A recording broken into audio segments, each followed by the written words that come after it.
You can crown them. The Kansas City Chiefs are your Super Bowl champions as they defeat the Philadelphia Eagles by the final score of 38-35 in one of the most thrilling Super Bowls we have witnessed in a long time. But before we do get into all of that, please be sure to subscribe to the channel and like this video as I'm going to keep you up to date on anything Kansas City Chief related. Yes, this is not over. It is off-season time. We got the big game to discuss, draft. We are far from done with this channel, so stay tuned. I'm going to keep you guys up to date with that. Let's have some fun. Now, before we dive into this crazy game, I do want to give a huge shout out and thank everyone who did check into my live stream last night. It was definitely an interesting experience for it being the first live stream on the channel. Definitely wasn't perfect, but the more we do, the more comfortable I get and the more fun we will have. I appreciate all the support for everyone who showed up, checked it out, and chatted throughout the whole game. It definitely was a very, very fun experience as you guys got to witness me and my reaction live as the Kansas City Chiefs were holding up the Lombardi. Also, before we get into all of this too, I want to give a huge shout out to the Philadelphia Eagles because all year you heard that the Philadelphia Eagles aren't a true number one seed, that Jalen Hurts is a system quarterback, and that the Eagles haven't really played anyone well. And yes, they did take an L against the Kansas City Chiefs, but I don't want that to be hidden under anything because they played a magnificent football game, and you could tell it was two number one seeds, heavyweight champions going back and forth. This is what you asked for in a Super Bowl, and the Eagles deserve to be in that game. Jalen Hurts is a franchise quarterback, and he will definitely be a top 5 quarterback for years to come. The Eagles got their guy, and there should not be any questions around it whatsoever because he played his heart out. This team played their heart out. It's just at the end of the day, Coach Reed and Mahomes, as they usually tend to do, they got the upper hand on them. So for Fly Eagle, Fly Nation, for all the social media outlooks, Jalen Hurts is the truth. The Eagles will be back there, and they definitely deserve to be playing in this game. Now it's time to wrap my head around this game, which is going to be very, very difficult to do because I'm still in disbelief and in shock that I have witnessed the Kansas City Chiefs win 2 Super Bowls on my lifespan. Literally, when I was a young kid growing up all the way through my teenage years, this is something I would never even imagine. Yes, I hoped and I was wishful that we would get to even playoff appearances. And then when we got to playoff appearances, I was hoping we would win playoff games. But never in my mind would I think we would experience what now people are predicting or hoping is a dynasty. And with Patrick Mahomes and Andy Reid, it looks like literally anything is possible. This team has been remarkable and outstanding, and it's just something I would never think I will witness in my lifetime. And it's been nothing sort of amazing. And it's crazy to see how the Kansas City Chiefs are now the villain of the league when I was younger, nobody even knew who they were. I remember being a fan when I was such a young age, and I'd be like, oh, I'm a Kansas City Chiefs fan. And they'll be like, oh, that's the team? Definitely with me growing up in Vegas and all that, nobody knew who the Chiefs were. I was the only fan out there. So it was a crazy experience growing up. And now you either got all these bandwagon fans, you got people jumping on, or you got the true homers that support the team, and you got people who just want to see them fall off. But now everybody knows this team. And it's been a crazy experience, and I'm just happy to say we're Super Bowl champions. And the game itself, what a game. Even if you're not a Kansas City Chiefs fan, or even if you're not a Philadelphia Eagles fan, that was a Super Bowl for the ages. And yes, we'll get into the ticky-tacky calls at the end with the penalty that we'll discuss that a lot of people think kind of negated it from being a great game, which I don't think at all. Now, we'll talk about that later on, but just focusing on this game in full totality as well. You got 2 young black quarterbacks who are basically changing the game, and that's been the storyline too. And they were on full display today, and it was just an amazing sight to see. They both played a tremendous game. Jalen Hurts, everyone questioned if he was ready for this stage and if he could will the Eagles onto a way to win a Super Bowl, because a lot of people have preached throughout the year, or even when he came to the league, that Jalen Hurts is not a Super Bowl MVP caliber quarterback. I think he proved a lot of doubters wrong, even in a loss. Like I mentioned in this video early on, he definitely will be back in this game. There's no question about it. He played his ass off in this game. And then as for Patrick Mahomes, even though he is been in, it seems like a Super Bowl every year now, the question around his was, can he actually play good in a Super Bowl? Which is kind of an absurd and stupid question to think about it, because in the Niners, if you focus on stats, it's not the sexiest thing. But in the fourth quarter, you got the Patrick Mahomes, and he willed them boys to find a way to bring the Kansas City Chiefs' first Lombardi in 50 years. And then the Tampa Bay Buccaneers. Chiefs Kingdom, we know that story all too well. Mahomes was hurt, an O-line couldn't block for him, and we had receivers dropping passes, but at the end of the day, it looked like Mahomes played a very terrible game. So a lot of media outlets want to see if Mahomes can play a solid, good Super Bowl game. And I think he proved that. I think he was very efficient in this game. The numbers speak for themselves. Yes, he didn't throw over 200 yards, but he threw 3 touchdowns and them legs. Man, the boy knows how to use the legs in the most crucial of crucial moments. And you could say the most, I was trying to say, not game changing, but it can be, like altering play where it could be the game defying play was when Patrick Mahomes got hurt again. And it put Chiefs Kingdom on the edge of their seats. Honestly, a lot of you were probably feeling like me where it's like, damn, a Super Bowl could have slipped away here. It was right before halftime. It was in that 2-minute drive where he scrambled, and then I think he ran for a couple, and I want to say it was Reddick who fell on his ankle. It didn't look like anything too heavy, but it re-aggravated the injury. And then you could see he was grimacing in a lot, and I mean a lot of pain. And it seemed more like bothering than when he heard it in Jacksonville or when he would re-aggravate it against the Bengals. Like, he was showing that he was in pain. And that's what discomforted me a lot, because I was like, oh man, like this is the last thing you need. I already know he's hurt. If it's re-aggravated, it is what it is, but hopefully he can find a way to get back out there, because with Mahomes out there, that's the best chance the Chiefs have to win a Super Bowl. So going into that drive, you're hoping that the Chiefs will score and then tie it up and go into halftime. The Chiefs go 3 and out at that point, and then the Eagles get the ball back, and the defense was very inconsistent. Actually, they weren't even inconsistent in the first half. They were just kind of flat out bad.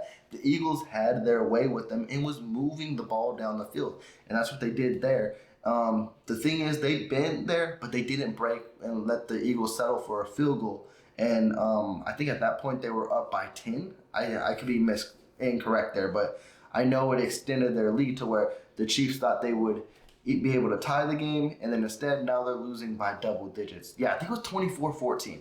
And that's a whole changing thing, because now you go in the locker room where you can have it tied up, and instead you don't know Mahomes' status, at least Chiefs Kingdom, and you didn't score either. So now we're all anticipating for a longer halftime break. Is like, will we get Mahomes back? What type of Mahomes are we getting back? We see how much pain he is in, so that means it's going to be quick passes. You're going to run the ball. Mahomes won't be able to not be Mahomes. And that just was not the case whatsoever. Mahomes was Mahomes. Like, they came out and they did what they needed to do on the first drive, and they did what Chiefs Kingdom has been preaching, at least what I've been preaching too, is feed that grown man in Isaiah Pacheco. And boy, he opened the second half with a bang. He was running over the Eagles at will and leaving his presence all over them. And then the Kansas City Chiefs finished that drive off with a touchdown.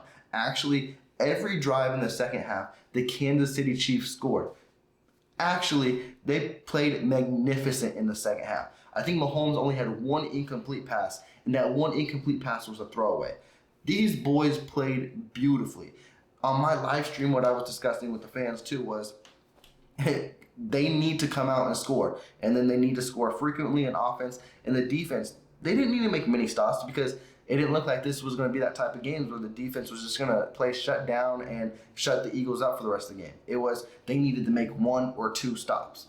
And second half, you did get those 1 or 2 stops when they mattered the most, but man, again, you got to give credit to where it's due with these Eagles, because that offense, they are a force to be reckoned with. Like, Jalen Hurts and crew, they run the RPO better than anyone, and we knew that coming in the game. We knew that QB sneak was going to be deadly. I don't think they failed on any one of them. I knew the Eagles' game plan coming into this, and they perfected it to beauty, was Eagles don't like to stretch the field even though they can, and they proved it in this game as well when A.J. Brown had a huge touchdown. And there was points where Jalen Hurts wanted to test these cornerbacks, and he was successful here and there. But the Eagles' game plan in most of this is see what we can pick up first and second down. And if we make it to third and short, we're going to do a quarterback sneak, or we're going to get closer to where it's going to be fourth and inches, and you're not going to stop us. And that basically put the Eagles' foot on the Kansas City Chiefs' neck, where this defense was just struggling to make a play. Literally, the only good break the Kansas City Chiefs got on defense was when Jalen Hurts tried to break it on the outside, and he fumbled on his own, and Nick Bolton took it in for 7. And honestly, Nick Bolton should have had 2 touchdowns in this game, and I'm not going to try to get myself up too hyped about that because we're going to be talking about this, and it seems like we're going to be talking about this every year on every situation that happens, is what consists of a catch. To me, when a running back catches like this and tucks, and then like this is a football move and then gets drilled, he doesn't have no time to take 2 steps. And if he does, he's in a position to juke Snead out. So Snead did the right play. It's just I don't see how that can consist of an incomplete pass. But if he fumbles there, the Kansas City Chiefs go up another touchdown, and Nick Bolton's probably your MVP at that point. And it's just a crazy sequence of events there, because that's when things started getting really frustrating, because then the Chiefs get a touchdown taken off the board. And then now you get a controversial deep pass to Goddard where it was a bobble catch, but it looks like only the back foot was down. Honestly, I'll give it being a catch. I'm more easy with giving that being a catch than saying Snead didn't cause a fumble there. But 2 big controversial calls on that drive, which led to points for the Eagles, where the Kansas City Chiefs should have got points on defense. And you're like, it's going to be that type of game. Like, I don't want to look back into the third quarter and see that Nick Bolton's second touchdown could have cost us the game. But that didn't happen to be the point either. Again, you can't point out anything sexy that the Kansas City Chiefs defense did. I will say what they did do is they caused more pressures. Even though they weren't successful bringing the quarterback down, they made him get discomfort to where he had to get out of the pocket and make pass plays. And it seemed like the Eagles started trying to abandon the run. But at that point, I can't really credit either defense on that side, because we knew what this game was going to be about. It was going to be an offensive showdown, and it was going to be who got the ball last. And thankfully enough, what changed the game and what flipped the script in all of this was a punt return. And who would have thought it? We're talking not back-to-back weeks, but back-to-back games where a punt return changes the game. Literally, we have been, I don't even know the word about it, but we have literally been discrediting the special teams all year on how bad they have been playing and when are they going to right the ship. And they did it at the most perfect time in this playoff run, because this special teams has played clutch. And that was another thing too. Bucker did have a missed kick early on too, where I was like, oh, we're back to our ways. Like, if we can't depend on Bucker here, what's going to make me feel like I can depend on him at the end of the game? Which I couldn't, even with how short the kick was. He made it, but it still was hurting my soul to watch him go out there instead of watching the Kansas City Chiefs get a touchdown. But Kadarius Toney, what a play. What a punt return. The longest punt return in Super Bowl history was the most clutchest play you will see, where he fielded it like Sky Moore would. I'm not even going to lie. Like, honestly, it was the most scariest thing, where he basically just stuck his hands out and then brought it back in. But he knows how to field punt, and he's done it way more than Sky Moore, so the experience helped him out there. And I was just like, whew. Then I saw him break the one tackle and then break far right, and I was like, this dude might actually have a shot. And the only thing I wish on that drive is that it was a touchdown on that punt return. Even though they did end up scoring points there, I wish that was a touchdown. And also, too, another thing that eked my soul a lot, too, was on that final drive where the Kansas City Chiefs bled the clock all the way down, and Jerick McKinnon nailed at the one. I was in this point throughout the whole game, and towards the end of the game as well, is they won. So, one, it doesn't matter how I feel or how I think here, but I would have preferred a touchdown there, because even though the Eagles were scoring touchdowns, it took them a while to put points on the board. Look at every drive they had. It was 7+ minutes. So my thing was, Score the touchdown now, and that way, if the Eagles do score, then it's a tie game and you go to overtime. But I'm banking on the defense at that point to where there's a minute 45 left on the clock that the Eagles aren't going to have enough time to score a touchdown. And that's the thing with this Eagles offense, too, is they're very successful. They're very good. They got an excellent O-line.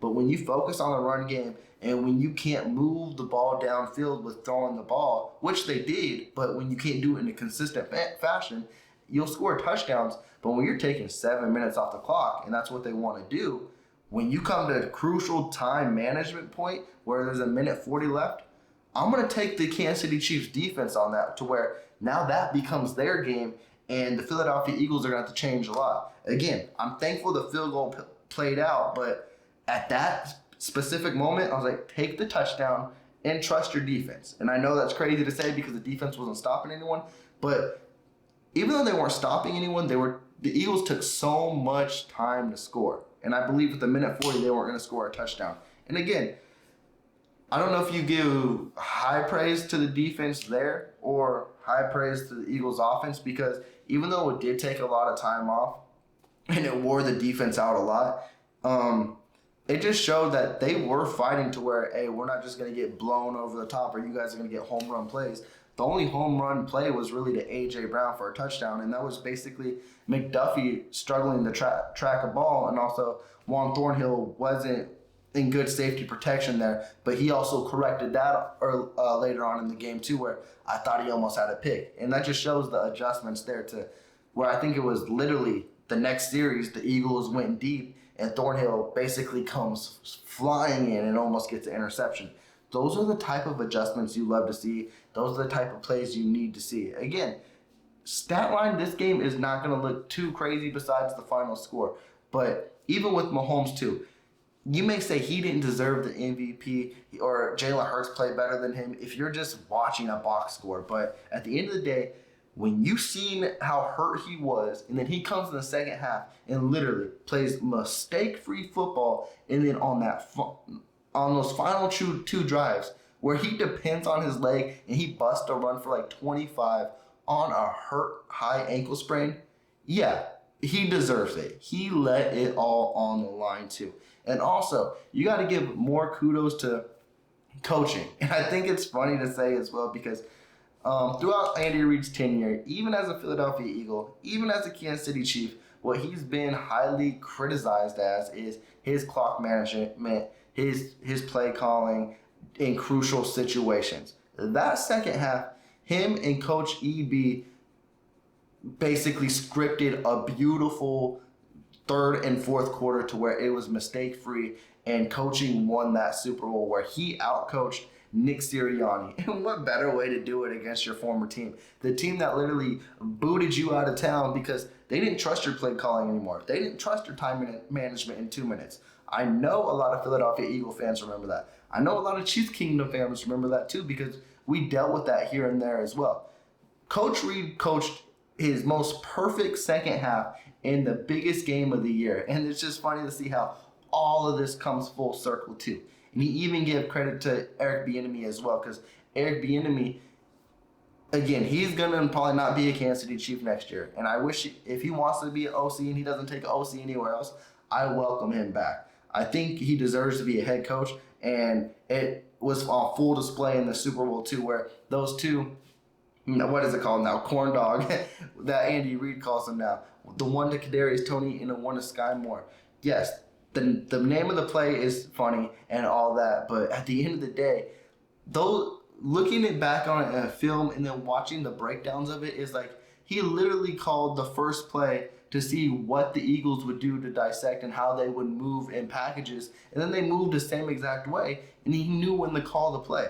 That shows you what kind of play caller EB is, and I hope he gets a head coaching gig. He probably won't be our OC next year, and he'll prove himself elsewhere, but he's definitely grown a lot too, and I've always loved him. Yes, there have been controversial stuff around him, but I think he's ready to be a head coach. It's just whether the league finds it out or not as well. But now we're going to focus on everyone's most crucial focal point of this game, and it was the holding call on James Bradbury on Juju Smith.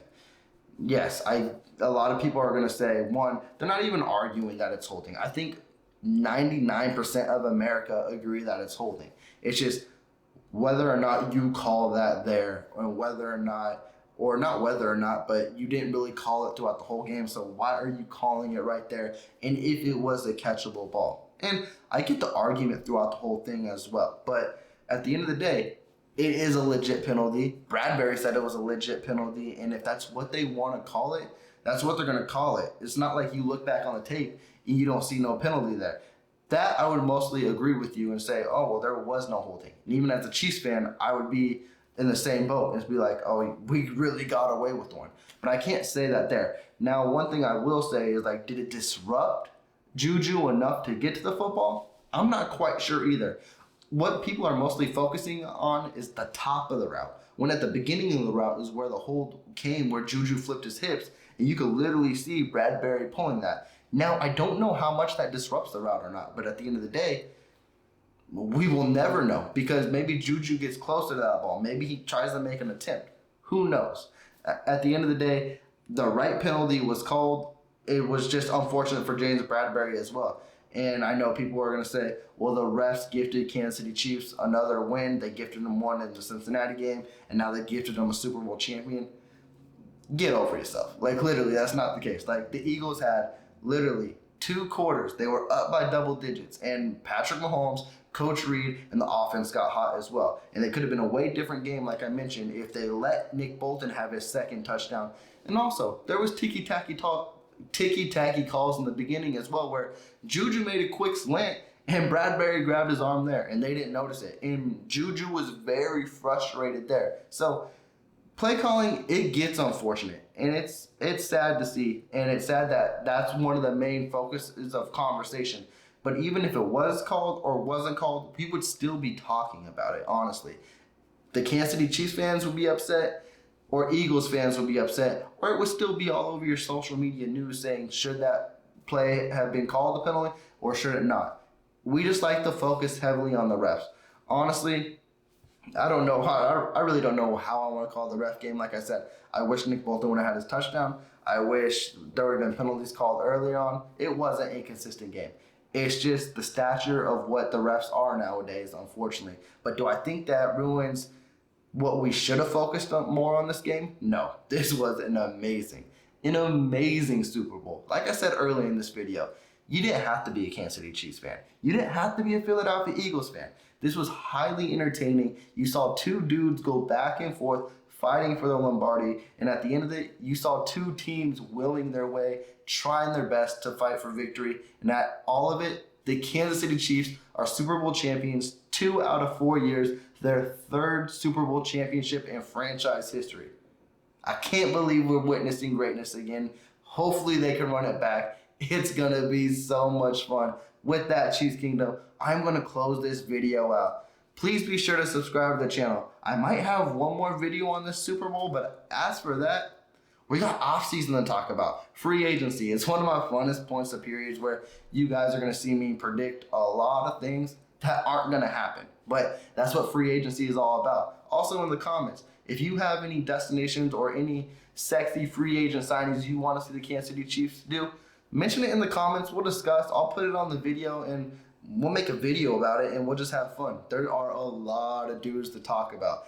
And then it's draft season as well. Draft season is very fun. And it's one thing you got to focus on with the Kansas City Chiefs in full, because as much as the free agency period is so sexy, the Kansas City Chiefs are so smart to where they don't really break the bank in free agency. They know to build this team around draft. But those 2 in all is going to keep this channel fun, and we're going to be discussing for days in and days out. So please do subscribe. And if you did like this video, please do give me that thumbs up. Chiefs Kingdom, world champions. I am checking out. Y'all take care.